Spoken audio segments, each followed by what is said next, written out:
নমস্কার বন্ধুরা, আশা করি আপনারা ভালো আছেন। আজকের ভিডিওতে আমরা HTML এর যে প্লেলিস্টটা চলছে HTML, CSS, জাভাস্ক্রিপ্ট এটাতে আমরা HTML টেবিল সম্পর্কে জানবো। টেবিল বন্ধুরা অনেক গুরুত্বপূর্ণ জিনিস। আপনি যদি বিভিন্ন জিনিসকে আ গুছিয়ে রাখতে চান, অর্থাৎ আপনার ওয়েবসাইটে যদি কোনো জিনিসকে একটা সিস্টেমিক ওয়েতে দেখাতে চান, তাহলে অবশ্যই আমার টেবিল দরকার। তো আসুন আমরা HTML আমাদের যেটা ফোল্ডার বানিয়েছিলাম, আ আমরা সেটা ওপেন করে নিয়েছি VS কোডে, অলরেডি ওপেন করেছি। তো যেটা আমাদের জাস্ট আমি কিছু করিনি। দেখুন বন্ধুরা, একটুখানি জুম করলে আমরা দেখতে পাবেন, জুম করে দিচ্ছি। দেখুন, জুম করলে আপনারা বুঝতে পারবেন যে এখানটা, ঠিক আছে? এই জায়গাটা আপনাদের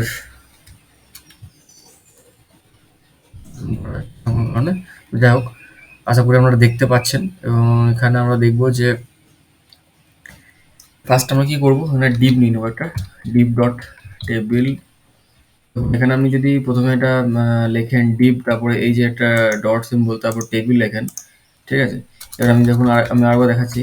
এখানে ডিভ হলো, তারপর আপনি দিলেন ডট টেবিল, লিখলেন DABLE টেবিল, তারপরে একটা আন্ডারস্কোর ডিভ, ডিভ বানানো হয়ে গেল। এরপর এর ভেতরে আমরা কি করব, টেবিল বানাতে শুরু করবো। তো টেবিল বানাতে গেলে আমাকে প্রথমে টেবিল নিতে হবে। টেবিল নেওয়া হয়ে গেলে আপনি কি করবেন, এখানে আপনার যে আমাদের রো গুলোকে সব সেট করবো, টেবিল রো, ঠিক আছে? এবার টেবিল হেডারে আমি লিখবো, ধরুন আজকে আমাদের টেবিল, এটা আমাদের স্টুডেন্টের কোনো একটা টেবিল বানাচ্ছি, যেটাতে নেম, ঠিক আছে, তারপর ক্লাস আর রোল, নেম ক্লাস রোল, হলো। Table header table rota complete. এবার আরেকটা টেবিল রো বানাবো, সরি, টেবিল রো বানাবো, যেটাতে আমরা আমাদের নামগুলো অ্যাড করব, ঠিক আছে? তো এখানে আমরা দেখুন টেবিল, আমাদের এটা TD বলা হয়, ঠিক আছে? আগেরটা দেখলেন এখানে TR টেবিল রো, আর TD টেবিল হেডার, আর টেবিল। আমাদের এখানে যেটা হবে, সবকটা আমাদের টেবিলের মধ্যে কি কি এন্ট্রি যেগুলো হবে, এন্ট্রিগুলো আমরা এখানে কিন্তু লিখবো, ঠিক আছে? তো টেবিলের এন্ট্রি, প্রথম এন্ট্রি দেখুন আমাদের নেম আছে, তাহলে নেমে আমি লিখলাম স্যাম, ঠিক আছে?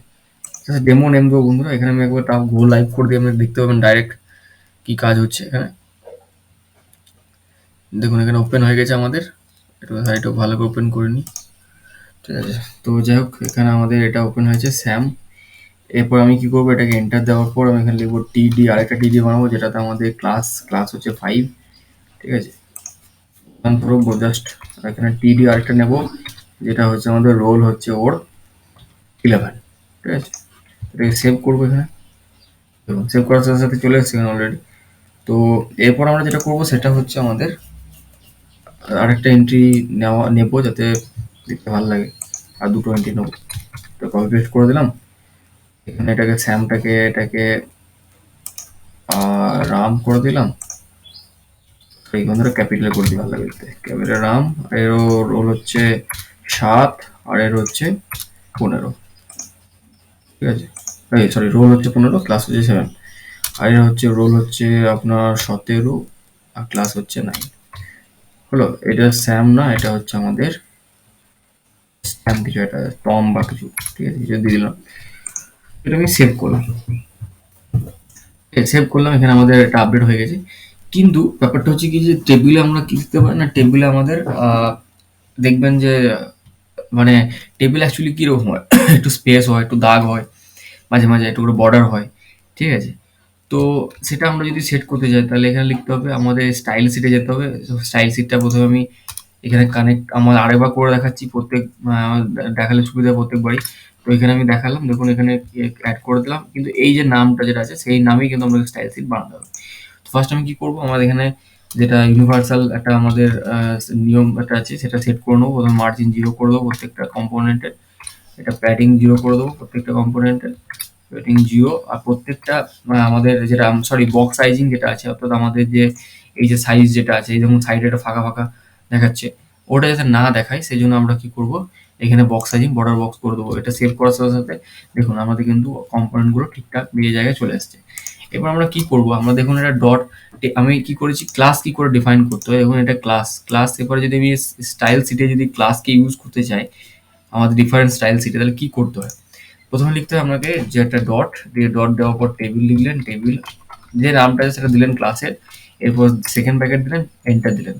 এরপর কি করতে হবে আপনাকে এখানে বর্ডার লিখে এখানে লিখে দিলেন 1 পিক্সেল সলিড।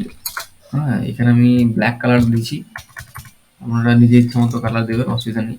ঠিক আছে, দেখুন বা বাইরে বর্ডারটা চলে এলো, কিন্তু আমি চাইছি যে আমি যাতে ভেতরে বর্ডারটা হোক। তাহলে ভেতরে বর্ডার যদি চাই তাহলে কি করতে হবে, ভেতরে বর্ডারটা করতে গেলে আমাকে এখানে, সরি বন্ধুরা, টেবিল বানান ভুল, সরি। তো যাই হোক, দেখুন টেবিলের মধ্যে চলে আসছে। আর যদি আমি প্রত্যেকটা বর্ডার চাই তাহলে আমি কি করবো, হুম, এখানে আমি যদি লিখে দিই TR, ঠিক আছে, টেবিল রো। আর টেবিল অ্যাকচুয়ালি রো না দিয়ে আমি যদি হেডার দিই খুব ভালো হয়। ঠিক আছে, হেডার হলো এবং আলাদা করে এটা হয়ে গেল, কিন্তু আমি চাইছি যে যাতে আমার এই দাগগুলো এই মাঝে বরাবর আসে, তাই না? তাহলে মাঝে বরাবর যদি আসতে তাহলে কি করতে হবে, আমাকে টেবিল রোটা সেট করে রাখতে হবে, প্লাস পাশাপাশি আমাকে টেবিল হেড, টেবিল টিডিতেও দিতে হবে। টিডিতে দিলে সবথেকে বেটার। ঠিক আছে, এই দেখুন এই টাইপের আসে। ঠিক আছে, তো ব্যাপারটা হচ্ছে যে আমাদের এখানে টেবিল হতে না দিয়ে টেবিলেই থাকো আপাতত, তারপর আমি আপনাকে বাকিটা বলে দিচ্ছি কী করে দেবেন। তো আপাতত আমি কী করবো, এখানে একটা প্যাডিং দেবো। ঠিক আছে, প্যাডিং দিয়ে আমি প্যাডিংটাকে 1 REM করে দেবো। ঠিক আছে, 1 REM/3 REM। দেখুন অনেকটা গ্যাপ হয়ে যাচ্ছে। ঠিক আছে, তো এটা আমি অ্যাকচুয়ালি এই যে ওয়ের মধ্যে হয়ে গেল, এটাই জায়গাটা টেবিলের জন্য। এবার আমি কী করবো, টেবিলের যেটা বাকি জিনিসগুলো স্টাইল করবো। ঠিক আছে, টেবিলের আমাদের টিডি যেটা আছে, হ্যাঁ টিডি আমাদের এখানে, আমি আগেও বলছি যে টিডির এখানে এই জায়গাটা, এটাকে কপি করব এবং কিছুটা চেঞ্জ করে দিলে ঠিক হয়ে যাবে। যদি আমি এটাকে 0.5 করে দিই খুব ভালো হয়।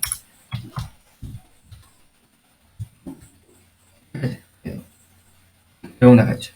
তো আমার আপাতত এই যে স্টাইলটা যেটা দিয়েছি এটা আমার দরকার নেই, দিয়েছি। এটা আমার চান সেভাবে স্টাইল করতে পারেন।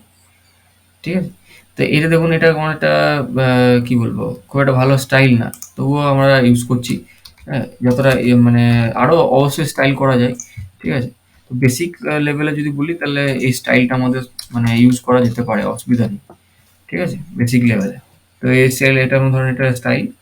ঠিক আছে, এবার যদি আমরা দেখি যে আমাদের টেবিল টেবিল যেটা আমাদের প্রত্যেকটা কম্পোনেন্ট দেখুন আলাদা আলাদা করে শো করছে, এটা খুবই ভালো। আমি যদি এটাকে উইথটাকে মানে আরো বাড়িয়ে দেন তাহলে আমরা কিন্তু এটা উইথটা বেড়ে যাবে অ্যাকচুয়ালি। ঠিক আছে, উইথ আমরা সেট করা যায়, উইথ 50% করে দিচ্ছি। দেখুন এটা একটা স্পেসটা বেড়ে গেল, তাই না? যদি এটাকে আমি রেসপন্সিভ টাইপের হয়ে গেলো, দেখুন বাড়ছে। ঠিক আছে, বাড়া কমা করছে। তো এটা যদি 50% হিসেবে সেট করে দিলাম তাহলে আমার কিন্তু এটা বাড়া কমা করছে। এবার দেখুন আমাদের যদি আমরা দেখি যে টেবিলের হেডারগুলোতে কিন্তু কোনো মানে অ্যাকচুয়ালি বর্ডার নেই। ঠিক আছে, তো সেহেতু আমাদের এই যদি প্যাডিংটাকে বাদ দিয়ে, আমরা এই প্যাডিংটাকে যদি বাদ দিয়ে আমরা কি করি না, এই যে বর্ডারটা যেটা আমি অলরেডি সেট করেছিলাম এটাকে যদি সেট করে দিই, ঠিক আছে, তাহলে দেখুন আমাদের কিন্তু এখানে একটা বর্ডার বাইরেও সেট হয়ে গেল। ঠিক আছে, তো আমরা পরবর্তীকালে আরো ডিজাইন দেখবো যেটাতে আমরা, এটা অতটা মানানসই হচ্ছে না আমি বুঝতে পারছি, কিন্তু তার সত্ত্বেও আমরা জাস্ট বেসিক স্টাইল যেহেতু শিখছি আপাতত জন্য এইটুকুর জন্য ঠিক আছে। তো আমরা যখন আরো স্টাইলে অ্যাডভান্স CSS শিখবো, স্টাইলিং এর, তখন আমরা কিন্তু এই ব্যাপারে আরো অনেক কিছু ডিটেলসে দেখবো।